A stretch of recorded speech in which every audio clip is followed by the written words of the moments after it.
Thank you very much, Honorable Speaker. Allow me, Honorable Speaker, to thank the Committee on Finance for the work that they have done. And Honorable Speaker, I must also commend them for giving room to a number of stakeholders to be able to get the submission, which has formed part of this report. Honorable Speaker, I know Division of Revenue Bill is an issue that this House needs to look critically and also compare notes with a number of stakeholders' submission. Honorable Speaker, I also want to congratulate the honorable colleagues on the number of submissions that they have also given. And I want to say, Honorable Speaker, that I will all want to touch on the recommendation that has been spoken by two stakeholders, that is the submission by the County Assembly's Forum. Honorable Speaker, the County Assembly's Forum's concern is the issue of underfunded or underfunding by the national government. Honorable Speaker, I want to say that the underfunding, Honorable Speaker, has made or undermined the oversight role of the county assemblies, their legislative role, representation function, and particularly some of the committees that they are supposed to assist in terms of fiscal accountability. Madam Speaker, I know we've been fighting to make sure that the counties are able to deliver their services. And Honorable Speaker, the BFM Act mandates the counties to use their resources prudently. But Honorable Speaker, the challenge that we have within the counties is the late remittance by the national government. This late remittance, Honorable Speaker, has made the counties to increase their debt.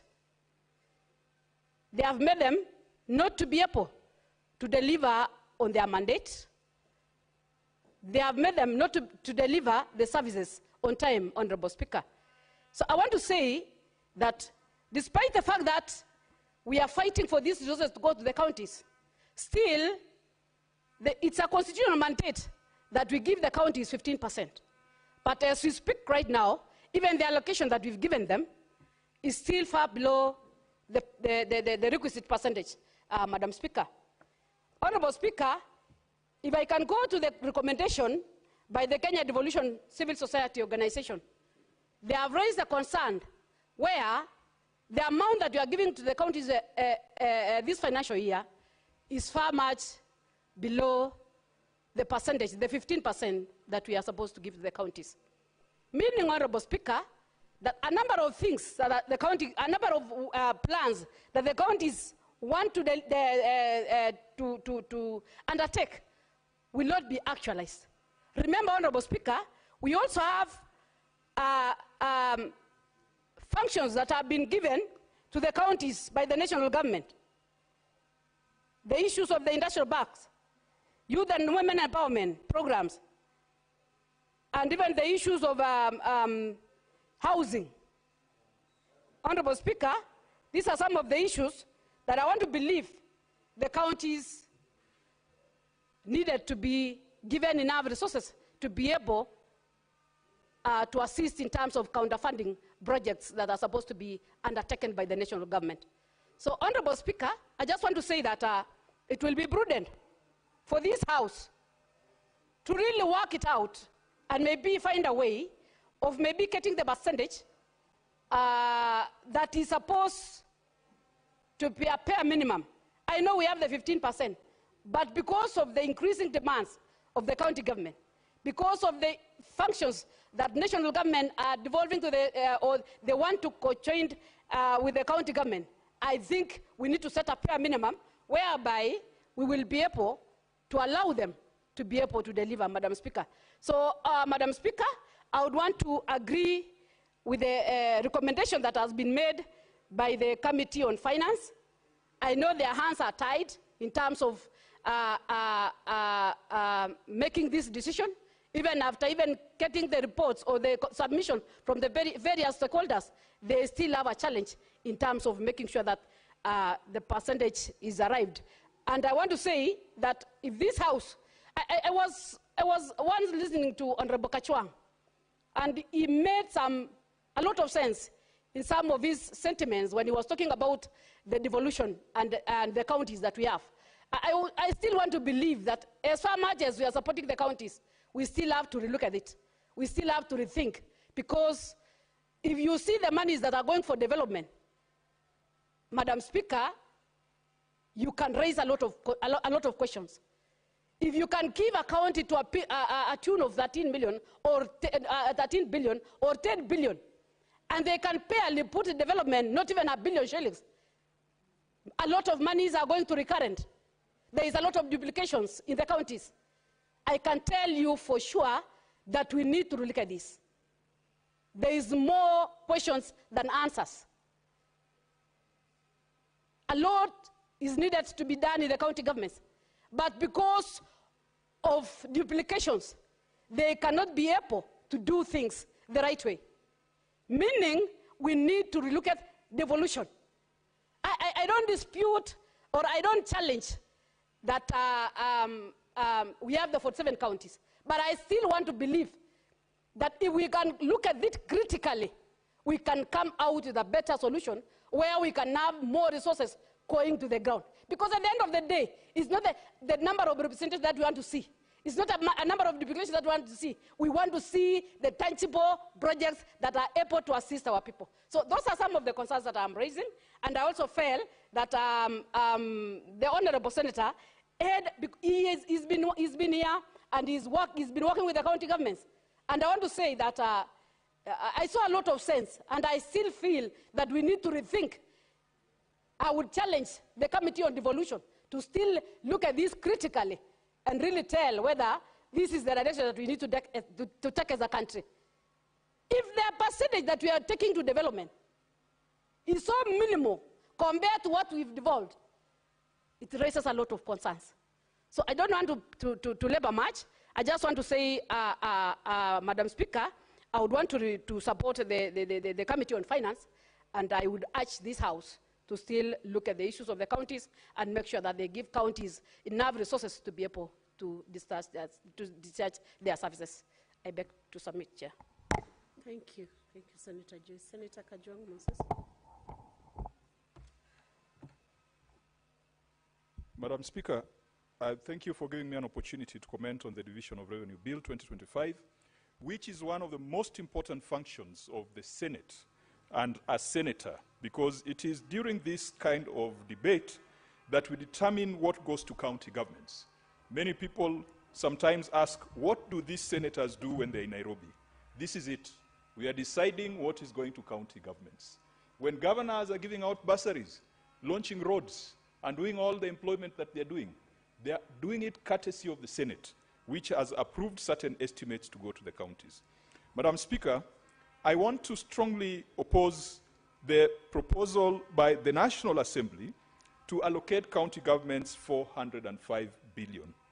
Madam Speaker, a number of players have cited different figures. The Commission on Revenue Allocation, the constitutional body that is mandated to advise Parliament on allocations to county governments and division of revenue between the two levels of government, had proposed a 30 billion Kenya shilling increment from the last financial year.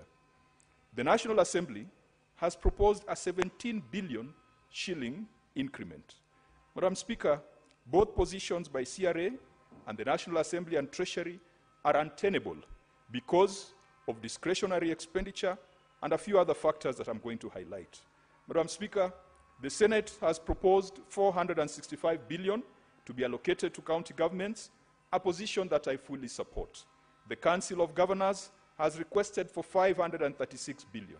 That perhaps could be the ideal situation, but I will go with the Senate position of 465 billion, which, Madam Speaker, closely aligns with what the ODM party and the UDM parties signed up for in the 10-point memorandum. Madam Speaker, the two parties agreed to protect and strengthen devolution to increase funding to county governments and to protect devolution against clawback.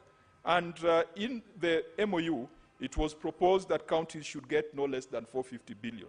Madam Speaker, for those of us who recognize a broad-based government, we can only recognize it if it is going to deliver 450 billion to county governments. Madam Speaker, beyond the politics, there's a bit of the science and the figures and the economics that will influence our decision as a House to decide how much goes to county governments. First of all, the Constitution requires that the basis of division of revenue between national and county governments should be the last revenue estimates as adopted by the National Assembly, as audited and approved by the National Assembly. Madam Speaker, this bill proposes that we use the base of 2020-2021. That is wrong, that is unconstitutional, and Justice Jairus Ngaah, not too long ago, in October last year, made a landmark ruling that said that where timelines have been specified in the Constitution, then they are not optional, they are not a suggestion, they are mandatory. Parliament must review, adopt, consider, debate, audited reports within 3 months of their presentation to Parliament. The National Assembly, by now, should have already adopted the revenue estimates for the financial year 2023-2024. And so it is wrong for them to propose or to purport that 2020-2021 should be the basis. On that point alone, Madam Speaker, someone is going to go to court. Is going to challenge the decision of Parliament to say that it is unconstitutional to base revenue on estimates that are 4 years old. Madam Speaker, if you are to base the revenue share on 2023-2024, then it would be possible to yield to counties the 465 billion that the Senate has proposed. Secondly, Madam Speaker, county governments face non-discretionary expenditure. A non-discretionary expenditure, we had that conversation previously, are expenditure arising from national government policy. Community health promoters, Madam Speaker, is an expenditure that has been put on the heads of county governments. The universal health care staff, who I believe could be the ones who are picketing outside Parliament, and they're doing it rightfully, because you saw the headline saying the nurses that nobody needs. This is a sick country. You cannot have a situation where you have nurses that are not needed. We can't have a situation where we train and educate our nurses only to export them to Qatar, to export them to UAE, and yet our people are still sick.